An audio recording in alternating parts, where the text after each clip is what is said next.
High, তো আজকে তোমাদের সাথে শেয়ার করব মাছের তেল দিয়ে কিভাবে সবজি বানাবে। সবজির মধ্যে আছে গাজর, আলু, বেগুন, কুমড়ো। এরপর অন্যদিকে তেলটাকে গরম করতে দিয়ে তার মধ্যে মাছের তেলটাকে দিয়ে ভালো করে ভেজে নেব। বাড়িতে গোটা মাছ আনলে তার যে তেলটা সেটাকে নষ্ট না করে দিয়ে তোমরাও কিন্তু বাড়িতে সবজি বানাতে পারো মাছের তেল দিয়ে। তো মাছের তেলটা এদিকে ভালো করে ভাজা হয়ে গেছে। কিছুটা পাঁচফোড়ন দিয়ে তার মধ্যে কেটে রাখা পেঁয়াজগুলোকে দিয়ে ভালোভাবে এটাকে একটু ভেজে নিতে হবে। মাছের তেলটা কিন্তু ভাজা হয়ে গেছে, বেশি কিন্তু লাল করে ভাজিনি, মিডিয়াম ভাজলেই হবে।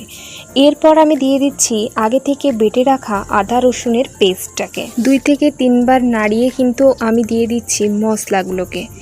দিয়ে দিচ্ছি পরিমাণ মতো হলুদ গুঁড়ো, জিরে গুঁড়ো এবং লঙ্কার গুঁড়ো। এটাকে ভালো করে জল দিয়ে নাড়িয়ে নাড়িয়ে কিন্তু মশলাটাকে কষে নিতে হবে, যাতে কাঁচা গন্ধটা কিন্তু উড়ে যায়। মশলাটা ভালোভাবে কষানো হয়ে গেলে এরপরে আমি আগে থেকে কেটে রাখা সবজিগুলোকে এর মধ্যে দিয়ে পরিমাণ মতো লবণ দিয়ে কিছুক্ষণ ঢাকা দিয়ে দিয়ে সিদ্ধ করে নেব। আর আমার ভিডিও কেমন লাগে সেটা কিন্তু অবশ্যই আমাকে জানিও।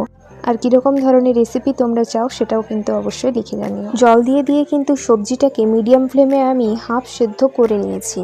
তো আরও কিছুক্ষণ জল দিয়ে এটাকে সেদ্ধ করতে হবে। তার আগে দিয়ে দিচ্ছি কিছুটা পরিমাণে সবজি মশলার গুঁড়ো।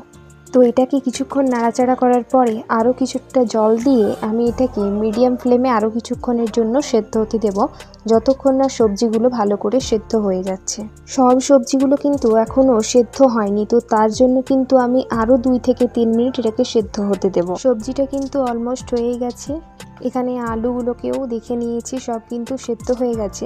তো চলো এবার এটাকে নামিয়ে নেওয়া যাক। আর সবজিটা কেমন হলো তোমরা কিন্তু অবশ্যই জানিও। যদি তোমরা মাছের তেল দিয়ে এরকম সবজি না বানিয়ে থাকো তাহলে কিন্তু ট্রাই করে দেখতে পারো, এবং পরবর্তী ভিডিওর জন্য চ্যানেলটাকে সাবস্ক্রাইব করতে হবে। দেখা হচ্ছে পরবর্তী কোনো রেসিপি নিয়ে। তো চলো আজকের মতো বাই বাই।